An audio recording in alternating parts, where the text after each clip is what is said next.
পশ্চিমা বিশ্বের ২৬টি দেশ ইউক্রেনে সেনা পাঠাতে প্রস্তুত বলে মন্তব্য করেছেন ফরাসি প্রেসিডেন্ট ইমানুয়েল ম্যাক্রো। তিনি বলেছেন, ইউক্রেনের যুদ্ধবিরতির পরদিনই দেশটিতে স্থল, নৌ বা আকাশপথে সেনা পাঠাতে ২৬টি পশ্চিমা মিত্রদেশ আনুষ্ঠানিক প্রতিশ্রুতি দিয়েছে। বৃহস্পতিবার ৩৫টি দেশের অংশগ্রহণে আয়োজিত কোয়ালিশন অব দ্য উইলিং শীর্ষক এক বৈঠক শেষে ফরাসি প্রেসিডেন্ট বলেছেন, এ উদ্যোগে যুক্তরাষ্ট্রের সমর্থনও আগামী কয়েকদিনের মধ্যে চূড়ান্ত হবে।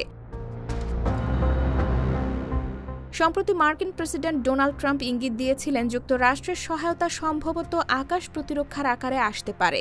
ইউক্রেনের প্রেসিডেন্ট ভলোদিমির জেলেনস্কিও জানিয়েছেন, তিনি ইউক্রেনের আকাশে সর্বোচ্চ সুরক্ষা সম্পর্কে মার্কিন নেতার সাথে কথা বলেছেন। যুদ্ধবিরতি চুক্তি হলে খুব কম দেশই প্রকাশ্যে ইউক্রেনে সেনা মোতায়েনের প্রতিশ্রুতি দিয়েছে এবং যুক্তরাষ্ট্র ইতোমধ্যেই জানিয়েছে তারা স্থল সেনা পাঠাবে না।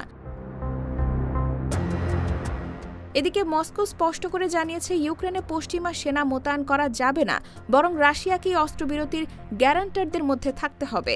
তবে কিয়েভ ও তার মিত্ররা এই প্রস্তাব প্রত্যাখ্যান করেছে।